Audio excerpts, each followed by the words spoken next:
Welcome to Thoroughly Wrong, and now your hosts, Francisco and Rob. Take it away, guys. All right, welcome to the Thoroughly Wrong Project. It's been a hell of a week. It's been a hell of a month since the election. Living in some kind of alternate reality now. I don't even know where to begin, dude. There's so much has happened. Yeah, I mean, if we start now and work backwards, we start at the Russia hack that he doesn't give a shit about, and you know, Yeah, I was reading about that actually earlier today. How everything, like, the government saying that it's all like it's definitely Russia, but right? then I think he like tweeted something about it, like downplaying it, and then he Yeah, like brought China into it, and then somehow he brought the like election into it. So he's just all over the place, but I think he's just like in the echo chamber of like this belief that he's surrounded by a bunch of like the best way to describe it is a lot of the GOP is they know the election's over, they know it's been over, but yeah, they won't sure, tell him that because he has a lot of power, he has a lot of influence. So when you see them interview like with the media, and they ask the GOP members like, have you congratulated Joe Biden on his victory, they'll dodge the question or they won't answer it because they know the second that they do, Trump's gonna call him out on Twitter, on the news, right, whatever, right. and then all his followers are gonna go after that politician. And the main thing they want is to get reelected. So that's all they care about. They know Trump's gone. They know he's on his way out. So they're just Yeah, looking after themselves. But in the end, all that does is it hurts. Like the process are democratic institutions because you're like undermining it. right. I was thinking about that today. In the beginning of all this in 2016 and 2017, there was this thing that happened in the media where he was telling just outright bold-faced lies, and his people coined the phrase what they call alternate facts. And I think that alternate facts thing came in order to kind of protect our democracy, so people wouldn't lose faith in our political leaders. So, they're not lying, they're telling alternate facts. And then what that led to, dude, was I was this amazing 50-50 split of American democracy where you've got half the people who are believing in all these conspiracy theories and alternate facts, and the other half is on Saturday Night Live making fun of it. And we're so far apart from each other. And now we're in this dangerous place where, like you said, we're undermining our democracy. And the very thing that they did to save faith in the system destroyed it. And now we're caught in this alternate timeline, and the alternate reality of guns, and the alternate reality of the environment, where Trump says the environment's fine and he repeals all the laws, and all of his followers believe that shit. And then the other side is completely like, what the hell are you doing? So we can't even find this common middle ground. And I really hope that Biden can pull us from the far left and from the far right toward each side towards the center a little bit. I don't know how he's going to do it, but something's got to happen.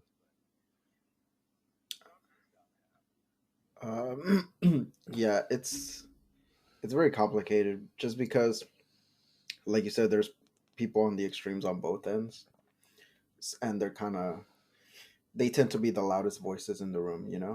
Mm-hmm. So right now, a lot that you're hearing is a lot of conspiracy theories, like, oh, January 6th or whatever the date is where the electoral college actually goes and votes. They're Yes, the sixth.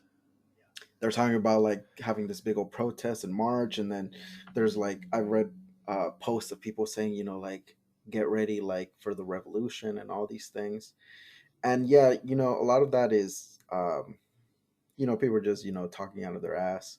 Of course. But there's people out there that will take this seriously, and there could be violence um, come that date, which is the real scary thing. A lot of people, I mean, not to specifically call out like just one side, but I mean a lot of the GOP, a lot of Republicans, they're huge on this whole like patriotic pride, and like Yeah, you know hyper with the whole patriotism. like, yeah, and yet um they denounced all our institutions, our judicial system, the Supreme Court, these processes that make us America. So you can't call yourself a patriot and then not believe in the very system and like procedures that make your country what it is.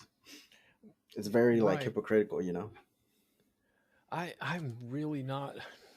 I'm really not sure what's going on because it, he has fought it, and he doesn't look forward to the next thing. It's like the election's over, so I'm going to take it to court. I fail in court, so I'm going to wait until the electoral college. The electoral college is I failed there, so I'm going to wait until Congress comes and verifies the electoral college, and then after that, I'm just going to keep fighting and fighting and fighting, and it just you've got the pandemic, and he's like his only concern is about his loss. You've got 300 and like 18,000 people dead, and he's only concerned about his loss. You've got a loss in faith of government programs, the CDC, all these and he's only concerned about his loss. And now Russia has hacked God knows how much information from us, and he's still only concerned about he lost that damn election. It's like he checked out, and he wanted to be president for 20 minutes, and now he's just concerned about his own his staying in office. But for what? Yeah, He doesn't do anything. I think he just likes the power. yeah, definitely. He's like we talked about a few episodes ago, talking about how in his world he's like, in his mind he's the most important thing. So like really nothing else matters. Everything he does is for his benefit and his benefit only. Um, Earlier on Twitter, I don't know if it was today or like earlier in the week, he was tweeting about how he wants like money directly sent to people. Like stimulus checks, which a Yeah, lot of people are in favor of right now. well, of course. Um, Yeah, I'm in favor of that. but the thing is, obviously that's a good thing, but he's only saying that because it appeals to like the masses, which I mean Yeah, doesn't necessarily make it a bad thing. Like even if he pushes that out of his own self-interest, it's still a good thing because it benefits everybody overall. yeah, But it's going to benefit a lot of people. here's where it could get tricky though. What I was thinking is, imagine like you have this Republican president pushing for these bigger stimulus checks, because as of right now, I was reading earlier, I think they're gonna make them $600, Yeah, they're which I down think they're from 12. they're they're like about to pass it, like any day. So he wants even more than that, for people. I think he was talking about 12 or even up to $2,000. Right. They So you talked have him a out of 2,000. Yeah, so you have a Republican president pushing for uh, this $1,200 stimulus check, and you have Republicans in Congress pushing for they're talking about, oh, our deficit's too big, we can't be spending that much money, and they're kind of contradicting each other um, within the same party. And then you have the Democrats that to some degree are gonna agree with the president, like, hey, we do need like these bigger checks. So now you have Democrats almost working in line with the president while Republicans are against him when it comes to this matter. And I think that's like a recipe to like almost tear like the Republican Party like from within itself. Right. It's like Like suddenly they're raising up to be they're a lot raising of up to to be Republicans here at the last second. You know, it's fucking crazy. I Yeah. don't know. So we'll see what happens there. Like I said, I'm pretty sure they're like on the cusp of passing the, I think it was 900 billion stimulus Yeah, bill, which includes, I think, $300 in weekly unemployment benefits, and then the $600 stimulus checks. it Which I also mean, included something to yeah, I bail get it. out small businesses. Yeah. So I mean, any stimulus at this point is better than no stimulus. I just think it's very long overdue, to the point where, I mean, it kind of seems like a slap in the face. Like $600 after.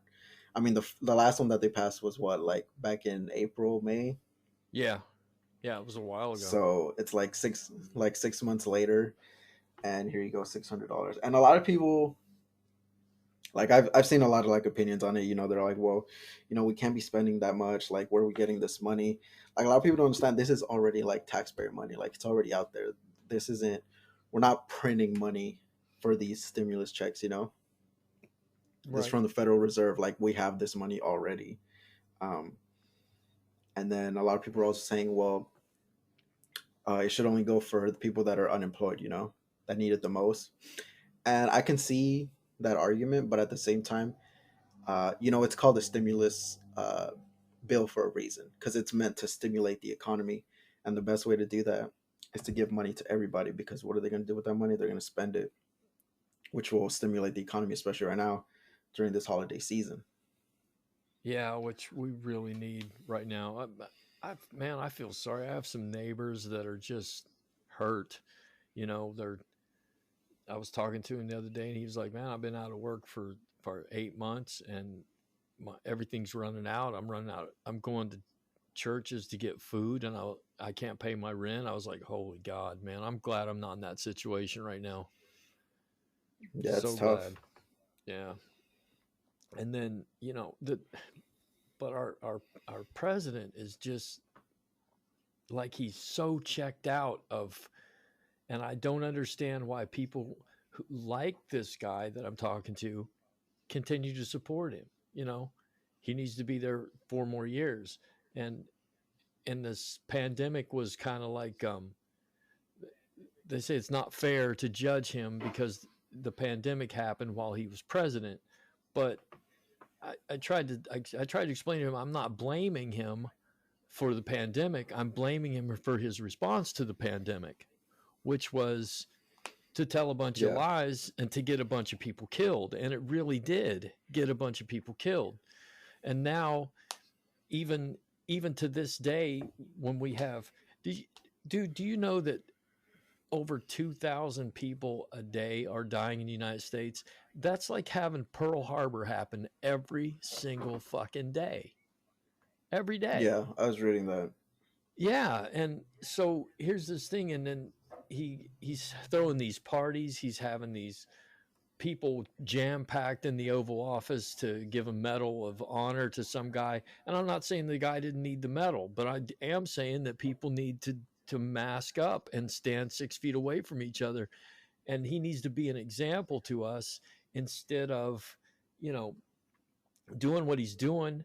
I I broke my phone the other day. I had to go to the store and I saw, everybody's out grocery or shopping for Christmas, and I see this dude, and he has this look on his face like, go ahead and challenge me. And he's not wearing a mask, and he has on a shirt that says that he's politically incorrect. So that's what this alternate reality we live in has bred. It's like I don't believe you. I'm not going to take care of you. I'm not going to take care of me. I'm going to go about my life with this chip on my shoulder, just like my president. That's so fucking wrong to me. Yeah, I passed by the mall because I live really close to the mall, and I drove by yesterday, and the parking lot was like completely full. Oh my And I god. mean, I hate the mall as it is. Like, I just don't like going to the mall, especially during the holiday season in general. So it's Jeff Bezos could take my money. Yeah, this year. definitely, dude. I I've spent so much on Amazon. I go every day and see what's came and what has not showed up yet, and I'm like, holy Christ, I need to stop. Yeah, there's like so many packages like shipping and pending and but yeah, and I mean there's criticism on both sides too. Like a few weeks ago they caught I know they caught Newsom like having dinner, like this dinner party with like I think it was like 15 or 20 people at this Yeah, restaurant. yeah, Um so I mean there's like a bit of like hypocrisy there too. But the way I see it, like a lot of people like they'll shit on him, you know. They'll be like, oh, you know, he can't even follow his own rules. Like this dude's a joke, and like recall Newsom and all this crap, you know. And the way I see it is like, okay, yeah, you know, that was wrong of him. But at the same time, like if somebody's giving you good advice and then they don't take it themselves, does that still not make it good advice? You know, if it's good exactly. advice and then they choose to not do it, that doesn't make what they said not a good thing to do, you know. If they tell you, you Right. know, wear your mask and like stay, you know, distant, and then they don't do it themselves, and then in your head you're like, oh well, they don't do it, so it's not a big deal. Like it's still like true, you know. It still rings Yeah, true like what they're saying. it seems to be childish to say, So I'm not going to take that good advice because you didn't do it. That's kind of yeah, and I mean childish. I could care less like if you went to go have dinner or whatever. Like that Did you doesn't see his like response I to don't that though? yeah, so like every time I don't know if you've heard of him. There's like this I don't know what to call him, like a political commentator. I don't know. His name is Dave Rubin, and I followed him for a while. His like claim to fame is he's a Democrat that's kind of like he's tired of all everything like on the left and like all their BS and whatever. So he appeals a lot to like Republicans, you know, Yeah, like in the way that like oh look here's a Democrat that's even like the left has gone too far left even for Democrats. That's like his big claim to fame. Like that's what he's known for. And this dude is just so like every chance he gets to like call out Newsom on Twitter, um, he just tries to rip on him, and it's just so like you said childish and like unnecessary. So yeah. and there's tons of people like that that I see, you know, on Facebook, on Twitter, anywhere. It's just like I don't know. It's just funny to me, and sometimes Well, it gets a little frustrating because you want to be able to like when you read these comments, I want to be able to like go to that person directly and kind of explain to them like what their flaw is in their thinking. But you know, obviously, you can't really do that. So it's just a lot of misinformation and disinformation out there. yeah, but you know, everybody, even you and I, we love it when there's a defector. You know, we're always looking for that Yeah. Trump defector. All right, what? Why did you do that? Why did you believe like that? Why, you know, why did you come back? So there's a lot of information there that they're gleaning off that guy. And yeah, I do agree that we have gone entire. You know, the Democratic Party has gone entirely crazy. The whole system, the Republicans are no longer Republicans. I, Wait, can you repeat that again? Because you were like, you cut off like a little bit here and there. I'm sorry, I said the Democratic Party has gone crazy. The Republicans are no longer Republicans. Um, what's his name from Utah? The Republican from Utah. Oh, Um, he ran for what is he president. like? Is he Uh, like a senator, Congress? yeah, yeah. He ran for president. It has a weird name. Damn it. Anyway, he said today he was talking about how the Republican Party's just lost its mind, and he wishes that they would come back. But Trump has changed the Republican Party in a way that is almost permanent, and it's going to take years to come back to a conservative, you know, uh, bent on that on their thinking. He said there are people already lining up, and they're like mini Trumps. for 2024. Yeah. Are So you the talking about Mitt Republic, Romney? yeah, Mitt Romney, and he said they're already lining up and they're already spewing Trump rhetoric, and Trump's in charge of it. And what are you going to do? Yeah. The guy's completely taken over the party. I mean, power to him. You got to give it to you got to give it to him for what he's done. Wait, hold on, Robert. You keep like cutting in and out. I don't know if you can see it on your little recording, but there's like flat lines. I don't know if it's just on my end or on your end too. No, I got nothing here like that. Everything's good. No. Okay. All right. I was just making sure because on mine there's like little gaps of Okay. audio. Okay. But yeah, I get what you're saying, and I've heard a lot of that too. That they're already prepared for to vote in 4 years. But I mean, if you come out and say that at the same time you're like admitting that he's already lost this year, Right. Yeah, that's funny, isn't it? it's funny how that logic works or doesn't work for them. I guess in that point, The thing but I was looking at, the election was really, it was close in some ways and it was not close in other ways. You know what I mean?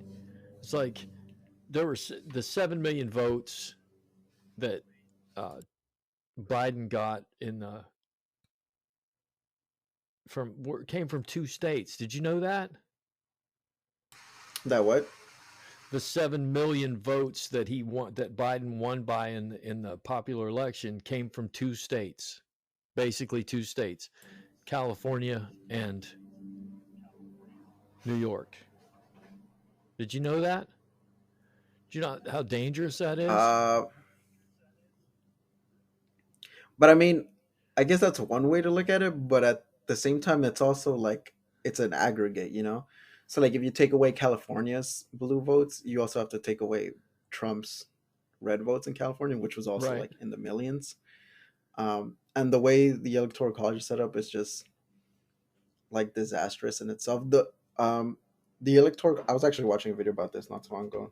Now that you mention it, the way it's set up, it's a crutch basically for the Republican Party. Because I mean, if you think about it, every other office, every other public office that we vote for, um, is a popular vote, except for the Yeah. presidency, Right. which kind of doesn't make sense. Like, why is that excluded? And it's a crutch basically for the Republican Party because without that, they probably wouldn't win a president election in maybe once in a blue moon, if that. Because the majority of people in this country are align themselves more with the Democratic Party. Yeah. Yeah. So is that why it was set up? So a lot of people, I think it was, I forgot when it was set up, but yeah, it's basically a crutch. And um, what was I gonna say? Like a lot of people on the left, say abolish the electoral college, and even I don't like the electoral college. Um, So when Biden won, a lot of like GOP and Republicans were like, "Oh, I bet you like the Electoral College now that it benefited you and Biden won." And in my head, I'm like, "No, I still don't like it. Like, regardless of whether Biden won or lost, like it's a shitty system.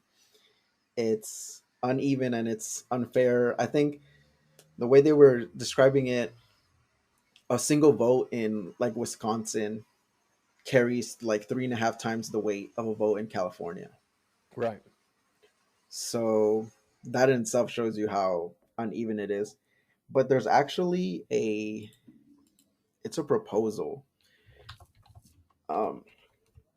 Because I mean, to get the electoral college like abolished would be very hard, through Congress Right. because it benefits the Republicans, and they're not going to want to get rid of that. Well, But maybe there, if the Democrats could win in Georgia, we could. so you know how the threshold is 270. Yeah. So there's this proposal. I forgot what the exact name, but I'll try to look it up right now. So the threshold is 270, right, to win the presidency. There's a proposal that many states have where, um, if passed, it basically states that that state will give its electoral votes to the winner of the popular vote nationwide. But so that's like the rule, right? So-called rule that the proposal gives. Okay. But the only way that they have to do that is if they get enough states to cover the 270. So that doesn't take effect until you have enough states to cover the 270. So right now, I think they're at like 200. Um, there's enough states that have passed it where it covers like 200 or a little bit over 200 electoral votes. So they've all agreed to do that. Like, we'll, regardless if our state voted red or blue, we'll give our voters to whoever won the popular vote. But like I said, it only takes effect once they get over that 270 threshold. That way, they won't be like singled out. So, for example, let's say like Texas passes it, and they they went red this time for Trump. Yeah. Under this rule, they would have to give it to Biden, but only if there was enough states to cover the 270 overall. That way, Texas isn't singled out like, hey, you guys like flipped your, like switched up on us, because it's 270 votes worth of states. It's not just one or two states doing it. God, that It's a seems little hard to explain, convoluted. but that's basically like the gist of. That seems difficult. Why don't you just do away with it? You know, it's very odd that you can win the popular vote and lose an election. That just seems. But that's when you divide it all up by states. It, if you just went, how can I explain this? If every county counted for different weights within a state, then you understand what I mean? Then you're going to have this really difficult election, and a guy running for uh, governor could lose the popular vote within a state and yet become the governor. That just doesn't make any Yeah. sense to me. That's what's happening in America. Each state has its weight. So as an American citizen, why don't we just say, as an American citizen, you have one vote, and we're going to count it, and it goes to a national database, and whoever won the election won the election. Period. Yeah, one of the arguments that comes up with that is, well, like you said, like you were saying earlier, like the election will come down to a handful of states, like California, Florida, Texas, New York, and Right. a few here and there. And though that's like the argument, like, how are you going to let a handful of states uh, basically run the country? They'll call it tyranny of the majority. Uh, but when you argue that, you don't see that you're arguing for the opposite, which is tyranny of the minority, Right. which makes even less sense than tyranny of the majority. Because how we have it now, we still have a handful of states that decide the election, except those handful of states are Michigan and Ohio and Georgia and Wisconsin, all these states that have nowhere as many people as California, Texas, Florida, New York. Right. So what you're arguing for is even worse than what you're opposing. But, yeah, I get you. I do. I really do. I just think, if you're running, if you have 25 people, and you want to be the leader of that, and you divide it up into factions and groups, and have all these laws that saying, well, these two people have more power than those three people over there, and you make it all difficult. Why don't you just cast 25 votes, count them up, and whoever got 13 wins? That just seems fair, because we are one group and we are one president. Except in the case of Donald Trump, he wanted to he wanted to favor states. He wanted to say, "Well, you don't support me, so I'm not going to give you that cash if I don't have to. I'm not going to give you that help if I don't have to." Yeah. Yeah, so that doesn't make any sense to me. It just doesn't. Very little makes sense nowadays, so it's okay. Yeah, it seems like the more interested you get in politics, the more you learn about it, and the more you learn about it, the more you're like, wait, what? Yeah, the deeper you get into it, you're like, it kind of changes your way of thinking. And even I think I've mentioned it before. This year is the year that I've probably gotten like the most invested in politics, Yeah, me too. compared to any other year. And I don't know if you remember. I think it was probably like one of our first episodes. It was definitely one of our first, like first or second, where we were talking about, kind of how, like, what we like in terms of like which way we lean politically. Yeah, yeah, I remember that. And I mentioned I was like huge on, um, I wasn't huge, but like I like the capitalist system that we live in today. I mean, to a certain extent, there's obviously a lot wrong with it, Right, right. but I favored it, and like since then, like well, at least I've tried to do like my research, and like I've tried to look at, like I said, I've gone deeper into politics, and with that comes, learning about the history of this country and capitalism, and how we came to be. And like the more I read about it, the more anti-capitalism I am. I think now, to the point where I think I'm just like not. I would um, just change us like the way we are if it was up to me. Because if you see like all the, like, just the how wide like the gaps are from like the top people to the bottom people here in this country, Yeah, like that yeah, gap is so huge, and it's just getting bigger every single day. And like the more you read about that, like the more wrong it seems like that we live in a place where that happens. um I saw this video where like a lot of people kind of tend to dismiss like these big numbers when they get like super huge, like millionaires, billionaires. But to kind of like put in perspective, right, like, the difference between a millionaire and a billionaire, like a million seconds, um if you counted from 1 to 1 million in seconds, it would be a little over like 1.5 weeks. I think it's like 11 to 13 days, something all around right, there. all right. But a billion seconds with a B would be 32 years.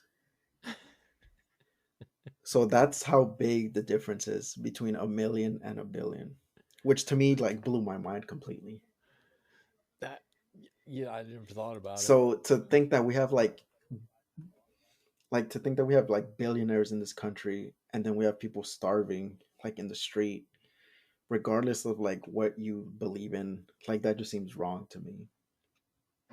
And I remember we were talking a while back about like Jeff Bezos and how, like, most of his money is, in Amazon stock and all this. But even then, like, he's still like a billionaire. He still has billions of dollars. Right. And like the more I think about it and the more I read into it, like in my mind, like billionaires like shouldn't, like, I just don't think they should exist at all. Like Really? if we lived in a perfect society, like I just, and I mean, I don't want to say maybe they shouldn't exist, but to become a billionaire, um when there's like, like I said, people starving in the streets, like, um and I know this is gonna like, uh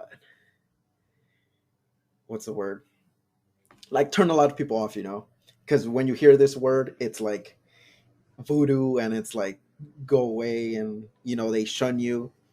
But when you bring up like socialism and the way, uh like it's, I don't know if it's meant to be, or like the way people want it to be, Right. and if you like listen to them and you really listen to them, and you you learn about like worker co-ops and UBI and stuff like that.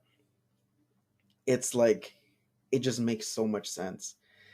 And Should I we start live in a calling you like world where, comrade now? or in a country where, you even utter that word and you're called like a socialist.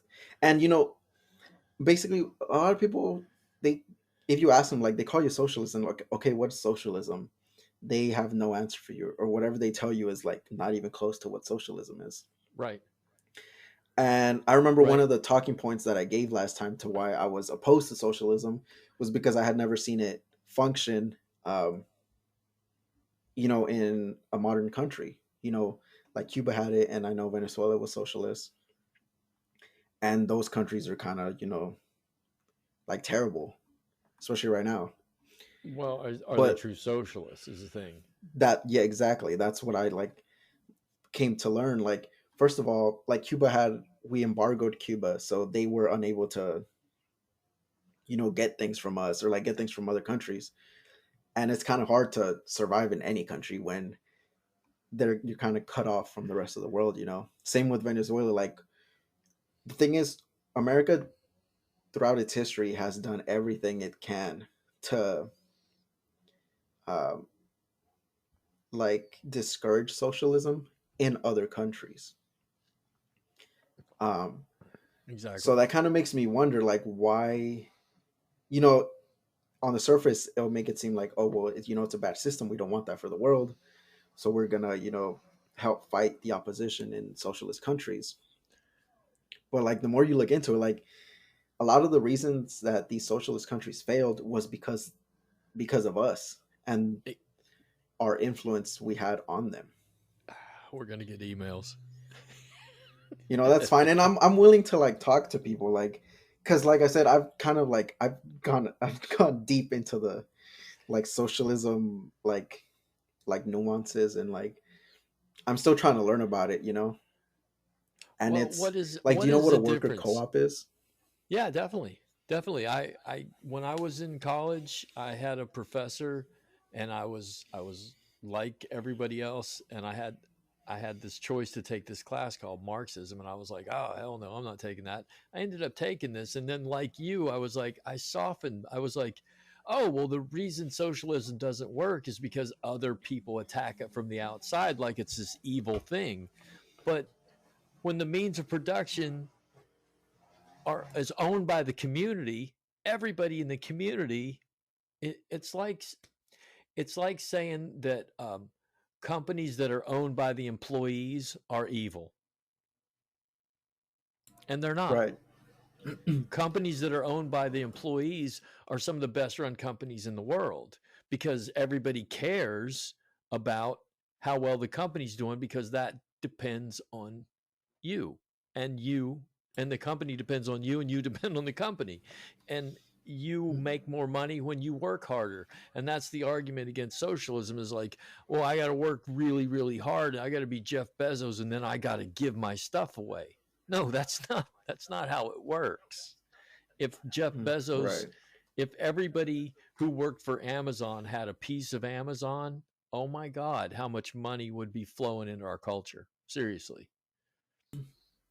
Exactly. And I think that's the main thing that um interests me about it, or that appeals to me, is that wide band of wealth. You want as many people as possible to prosper, to be able to live, a good a good life Yeah. where they're not, you know, living paycheck to paycheck, or struggling to pay all their bills.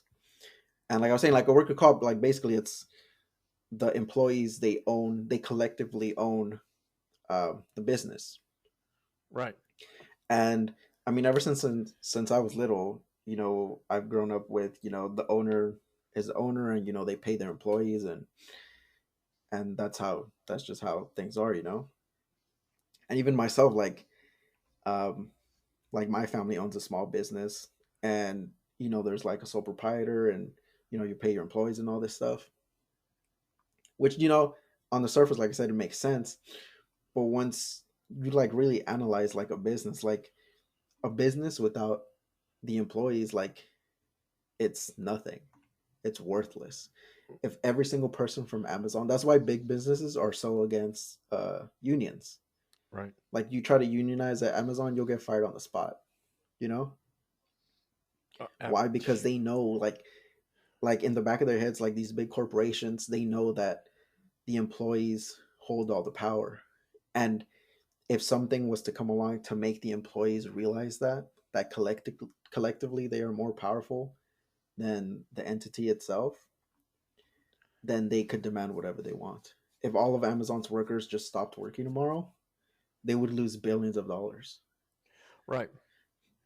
And I think that's, but that has been in American culture since the early or late 1700s and early 1800s, when you realize in the South in the mid 1800s there were way more slaves than there were owners, but those owners somehow controlled it, and all those slaves had to do was revolt. And it seems like if you take that mindset and you look at Amazon and you look at all these huge corporations, they're slaves. They work for slave wages. They live in shitty houses. They drive shitty cars. They have shitty lives while billions of dollars flows through their hands and they don't realize it. For some reason they can't understand, or they're scared because their shitty life might become shittier. If they raise up and say, "Hey, I'm not doing this anymore," what if the people around them just say, "Well, then you're out of luck because we are." So you have to have a collective mind Yeah, to do that. And when you base it in fear of, I'll take your job, I'll take your shitty apartment, and you'll live on the street if you have to, because I'm in charge here and you're not. yeah. And what a lot of people don't realize is capitalism is a very coercive system. Um, and one of the main arguments that I hear is people saying, "Well, you're choosing to work there. You don't have to work there. Nobody's making you work there. But you have to choose between working there or living in poverty." Hmm. Or and they'll say, "Well, you could start a small business." Well, if you could tell that to everybody and everybody started a small business, who would be the workers? At the end of the day, there's an employer and an employee, Right. and that's what drives like this wide gap between the wealthiest at the top and the poorest at the bottom. It's a very coercive system, and I think the more people realize that and they see that, the more um, like you're gonna start to get a big push, uh, for more social or socialistic programs or views, or you know I just think that's the way we're trending towards. I think so too. I do. I mean, living wage used to be like, you know, saying fuck in church, and now living wage seems to be like everybody's like, you know what, we really need to do something here, and that sounds reasonable. So, as the language changes and as the need changes, and I think as these more progressive people come in, like Yang, like Buttigieg, all these people are coming in, Harris, there seems to be a slow shift towards a more socialist way of life, a simpler way of life. But at the same time, we've got the billionaires on the other side, and one of them is our president, and the pushback is amazingly violent. We don't want that. A lot of the people that oppose that, like oppose a more like socialistic kind of view or system, I think a lot of them would actually benefit from it because it's a lot of like poor people in these like rural states, like Kentucky, Alabama, places like this. Yeah. So like imagine if you're like even someone like a profession that makes a decent wage, like an electrician, which or like a plumber, which can make close to, or some of them you make over $100,000, which is not bad at all. Right. Now imagine if you're an electrician or a plumber and you work for this company and you make what you're making, and then not only that, but you're also part owner of the company. Yeah, and at the end So of you're every also year, getting, so in the end, you would make even more than what you're making now. but they've scared them into this thing that's wrong. Somehow that's wrong.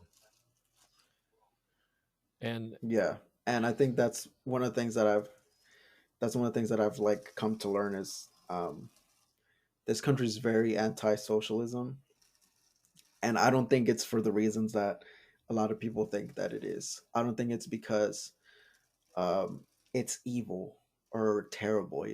I think it's because there's a lot of people at the top that are afraid and they don't want to give up some of their power, and they've right, convinced a large majority of people to side with them by, like you said, like fear mongering and just making them believe that their lives would be ruined. Like I said, it's very coercive. um, I heard an analogy because I was watching a debate between two people talking about this, and one the one that was for capitalism kept saying, well, like I said, it's a choice. You don't have to work there. You could, start your own business or work somewhere else. And what the other guy was trying to explain to him was like, it's still coercive. You have to work for somebody somewhere at the end of the day, or else you live in poverty. right. So your choice is either, slave away at a job or poverty. So there's not really much of a choice there to begin with.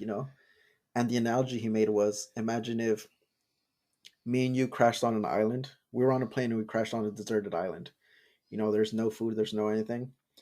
And when you wake up from the crash, you wake up to see that I've collected all the coconuts in the island for myself.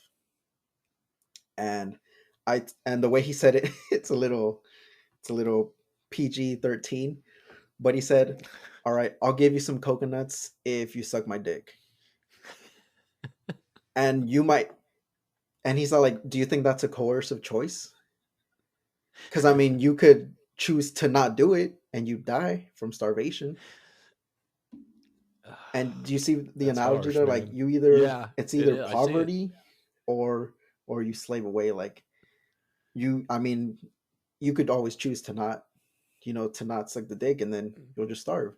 You just starve. Go ahead. But that's the choice that a lot of people are faced with in this country. And I was even talking to my dad a while back about it, and he was telling me the same thing. How, because I asked him like, do you think um, capitalism is the best like economic system that we can have?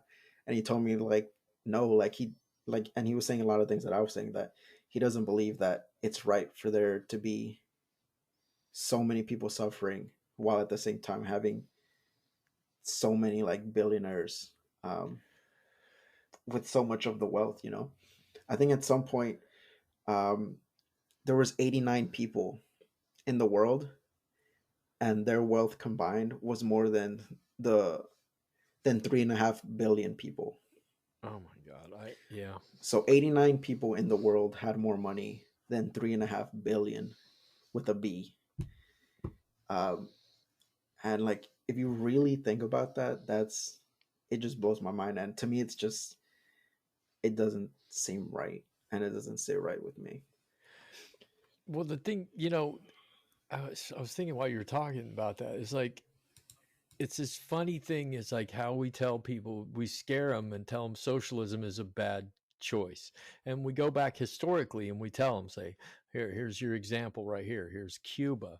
Cuba went socialist and look what happened to them. Well, we did it. That's the thing. We destroyed their economy by Yeah, not Cuba. trading with them.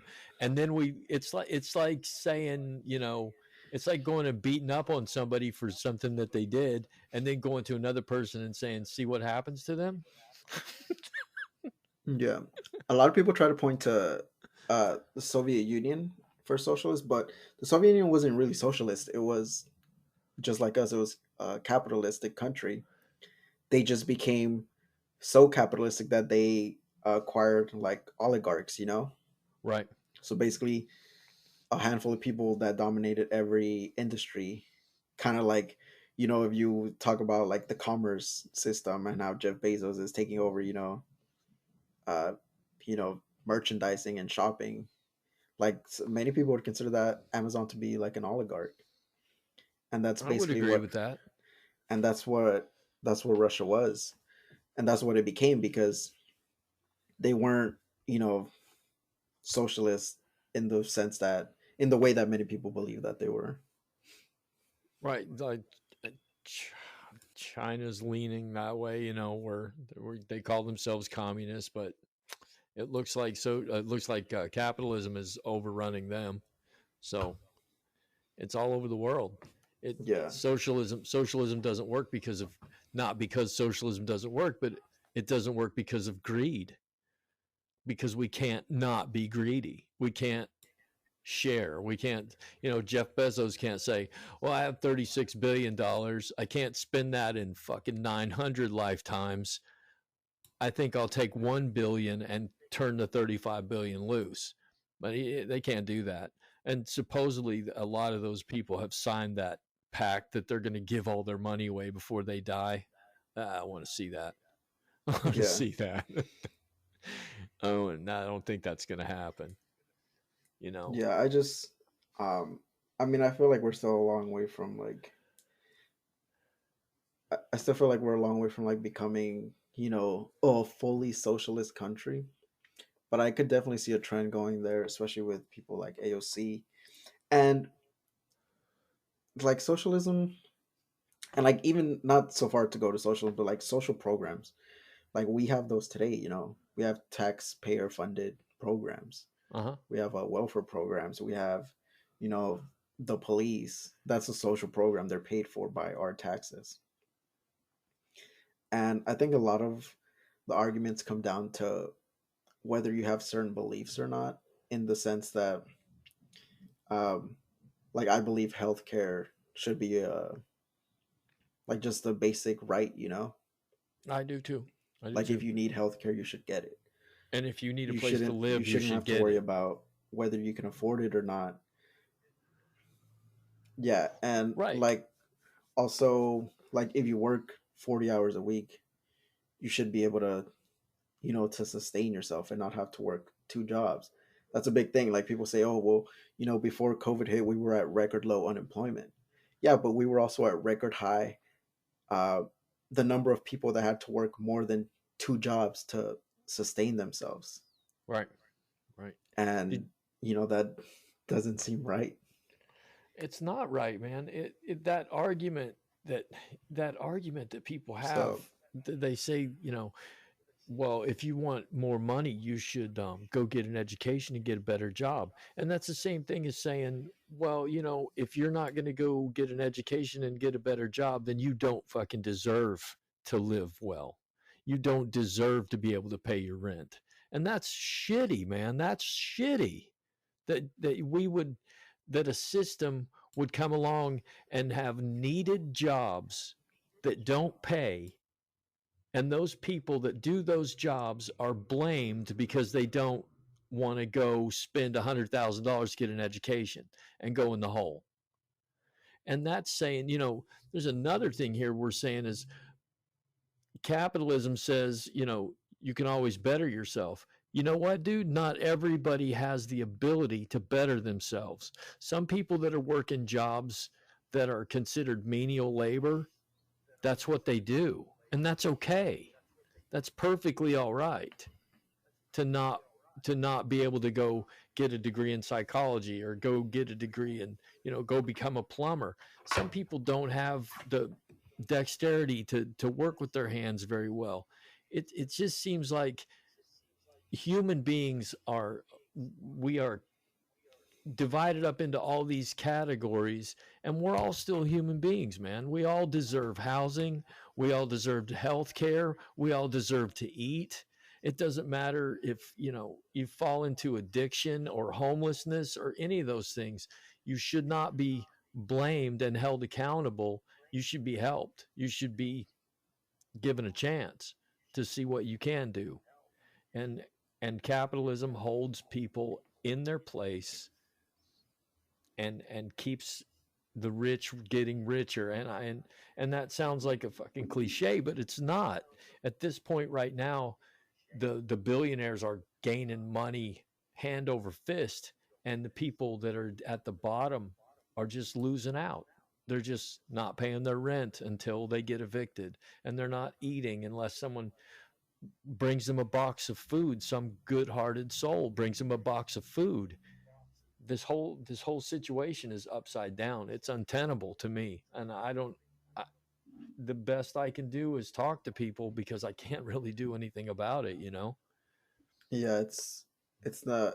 It definitely takes more than, it's not something that can be done overnight to fix our flaws in the system. But do I think it can be fixed? Yeah, absolutely. I think it just takes the right people, and I mean, pretty much that's it. Like the right people, in power, especially like uh, when it comes to our politicians. Just because Right? I mean, so many of them are in the pockets of big businesses, and that goes for both sides, Democrats and Republicans. Of course, of Um, course. so The I Did mean, you hear it's about the? You were I talking. would say baby steps, but we're definitely on the way. Yeah, we definitely were on the way. That you were mentioning earlier about how um, if somebody's hurt or and they need health care, they have a right to that health care, and they shouldn't have to go in to debt for the rest of their life to get that fix for them. Did you hear Yeah, about the White House security guy, the head of security at the White House? He got COVID-19 in no, I October. didn't hear anything about that. Yeah, he caught COVID-19 in October. It came out today that the man had been in 3 months in the hospital. This is the guy that takes care of the president, that orchestrates security at the White House. So he's been in the hospital for 3 months. He lost his left big toe. He lost his right leg from the knee down. And do you think the White House took care of him? Do you think the government took care of him? Hell no. He had to go get a crowdfunding to try and take care of his bills. What the hell is that Oh damn. about? Yeah, here's a guy that takes care of the president, gets sick with COVID-19, and now suddenly he's just destitute. Fuck him. Whatever. Yeah, I absolutely believe healthcare should be a basic human right. Um, and we could definitely afford it. Like this country is rich enough. We're the richest country in the world to where we can afford it. A lot of people like to say, well, uh, how are you going to pay for this? And we could definitely afford it. We could find $600 million to fund our. Is it million or billion to fund our military every year? It's I think billion. it's billion, six It's six hundred billion. billion dollars. Yeah. Yeah. Um, Yeah, that ain't just we could laying definitely, around anywhere. yeah. Even if we cut military spending by like a quarter, we would without a doubt still be the most powerful military in the world, and it's not even close. I know we So spend that twice as argument much of, money as the we'll next become weak person. and Yeah, I agree. You're yeah, you're so the right. argument that we'll become weak and uh, we, countries will be more inclined to attack us because they'll see us as weaker. Like, no, that's not true at all. Like, we'll still be the most powerful country in the world. Uh, co- College should be way more affordable than it is right now. Uh, I think in the past like 2 decades, college has gone like 2.5 times more expensive. But if you ask me, it hasn't gone 2.5 times better in quality. So Yeah. that doesn't make sense at all. Um, there's just a lot of things that we can change Well, you're overall absolutely right, to man. It's benefit the fear majority. mongering. It's fear mongering. They tell us that we'll go broke. But the thing is, what really, in reality, in logic, if you give people more money, they spend more money, they pay more taxes, and you have more taxes to spend on the people. It's real fucking easy to see, but you can't you can't see it. It's like that thing I sent you, that Soviet defector guy from the 80s. Did you read that text I sent you? Yeah. Yeah, he said when you fool people into closing up their minds, it doesn't matter what you show them. It doesn't matter if you show them facts, documents. It doesn't matter if you tell them the truth. They won't believe you. And that's the first step in undermining a democracy, is to get the people to not believe anymore. No matter what the truth is, they don't see it. They refuse to see it. Yeah, And because once you, like you said, once you plant this idea in their head, um, you're kind of good to go. When it comes to kind of, you control the narrative, so you right. could say whatever you want and they'll believe you.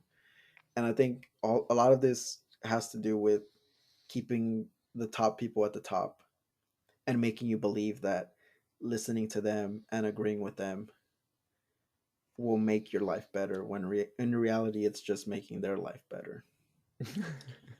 If you look at all these rural states, they're very poor. A lot of them are very poor, um, and they tend to be GOP controlled states. right. And what does the GOP do to like help them? I mean, not much, aside from blaming the Democrats for, like, you're poor because of Joe Biden, or you're poor because of Barack Obama, and that's just simply not the case. Um, I know it simply is not true. And that is so odd that I'll buy hook, line, and sinker, whatever you tell me, sir. And if the other side comes in and says, no, here's the facts, they're like, no, sorry, Trump said. That's it's just the way it is. yeah, I think that's the worst part, and also like the saddest part. Like, if someone gives you an argument, you could break down their argument completely and show them why they're factually wrong, or just what they're saying is just not true, and show them, the correct, facts and what's actually going on. And you could give it to them like right in their hand and show it to them right in their face, and they still won't believe you. And I I think know. that's the saddest part, because at that point, what else can you do after that? Well, I There's think, not much that you can do after that. but there is, man. And I'm trying to end this on a positive note here, because Trump has reached epic proportions of ridiculousness. Okay, when Giuliani's star witness, that, what was her name, Caroni or some shit like that. That woman The that was drunk like, lady.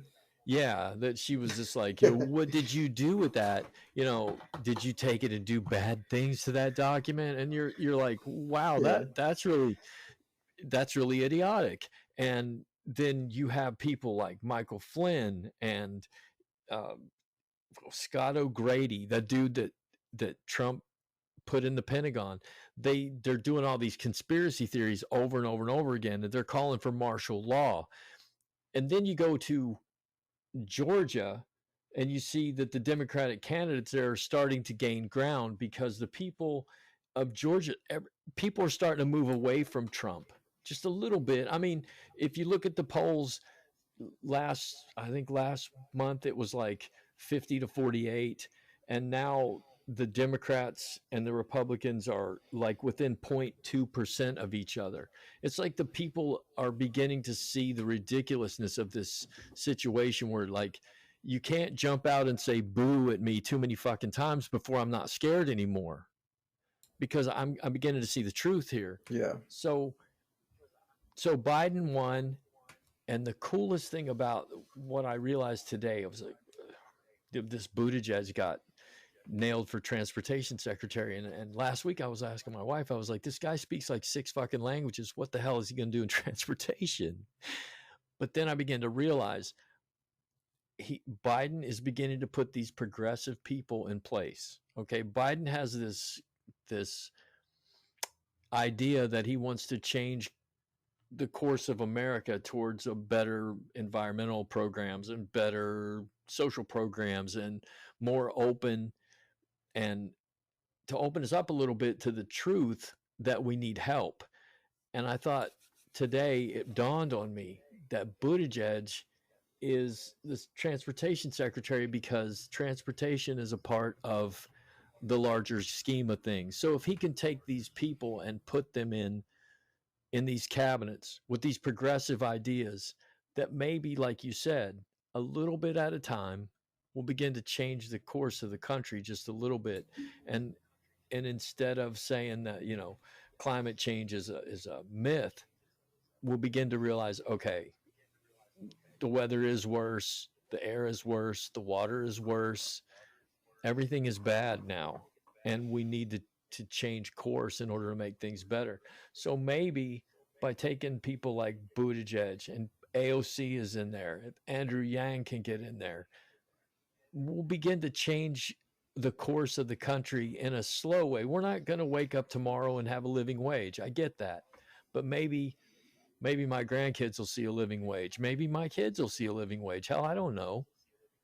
But we've got to do something here. We've got to do something, because this is when you have your officials calling for martial law, you've gone way too fucking far. Way too far. Yeah. And like you're saying, I think for me, the call for change starts from the bottom, but the actual change itself is gonna have to start from the top, Yep. because I mean they're the people that make our policies, make our rules. Like I was like if you really think about it, like right now during this whole pandemic COVID thing, I remember, I don't know if you remember, like a few months ago they had that whole, like when gas was like super cheap, and they were saying like the barrel is like in the negative. It was like negative $37 at some point, Yeah. um, for like a barrel of gas of oil or something. And basically, what that meant was we were making so much oil, and then COVID happened, so there was no flights. People didn't travel as much, so the consumption of oil went down. So they started having these huge stockpiles of oil, and then they actually just ran out of room to store it. So they Yeah. had nowhere to store it, and they were literally paying people to store their oil. That's why the price went so low. And to me, I mean, every bad thing I guess has a silver lining.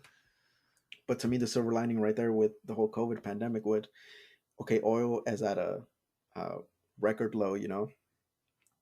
Right now would be the perfect time to invest in like green options, wind and solar, because one, you're gonna need oil to produce all these things. You're gonna need oil to produce solar panels, to produce windmills, all these things, right? Yeah. So you're gonna get it dirt cheap, and you're gonna be able to build a lot of infrastructure when it comes to green energy. So when demand does go back up for energy, uh, you'll have a lot of it in place already. And because when Joe Biden and them talk about transitioning to green energy, it's not like a flip of a switch. They want to. It's in the name. It's transition. It's slowly stopping, our dependence on fossil fuels. And I Right. mean, that's just the thing that we need. Like, we need that to happen, like 100%. So I think this pandemic would have. I mean, I don't know if it's happened or not, but to me personally, it would have been a perfect time to, invest in these things. That way, when our economy starts to go back up, when we start to travel, start to need all this extra energy, we have, that stockpile of windmills and solar panels in place already to kind of supplement that demand, and we could begin to ease off of the fossil fuels. Yeah. Use the glut that you have of fossil fuels to for the changeover, to do the cheaper changeover. It's an excellent idea, man. Once you run for governor or president, Yeah. well, you maybe later. But yeah, it's definitely been 2020 has definitely been a crazy year, and Oh, I'm it's glad almost it's over. finally coming to an end. Uh, Yeah. What's but I 2021 going to mean, bring? You know. I wouldn't be surprised if it's just as bad. So don't hold your breath, people. Don't hold your And that's breath, coming man. from a very optimistic person. All right, dude. You know what? Tonight. I'm gonna take my kid, and my wife. We're gonna go see the lights at Calm. So It's really cool. I went a few weeks ago. It's. I think it's worth it. The line might be a little crazy because it was crazy when we went, Yeah, I and I went respect during it. the week, so your line was probably gonna be crazier. Yeah, We waited, I think, like an hour in line, all right. That's all right. Whatever it but takes, it's I worth it guess. for the 15 minutes of lights. It's like a roller coaster. You wait in line for 2.5 hours for 2.5 minutes of ah.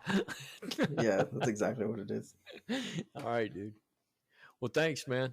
It's been another good one. I Yeah, definitely. haven't had a bad one yet. So we'll have to say, my name is Robert. And Francisco. And you know what, guys? I'm going to have to say, we were probably thoroughly fucking wrong, especially that blowjob story. But hey, I love it, man. I'm gonna use that all the time when I try to turn people into socialists from now on. It's the only way. I love it, man. All right, man. I guess next time, I hope we can talk about something a little better, a little lighter, bring some sports back. Something. Yeah, for sure. All right, brother. Playoffs should be kicking off by then. All right. I'm in. Bring back Ralph, right? Yeah. All right. Take it easy, man. Later. And we will see you next time on the Thoroughly Wrong Project.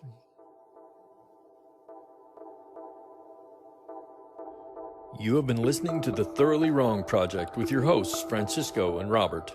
If you enjoyed today's show, like, follow, leave a comment, and then look in the description where you'll find our website, Instagram, and Twitter feeds. Until next time, thanks for listening. And just remember, never be afraid to be thoroughly wrong.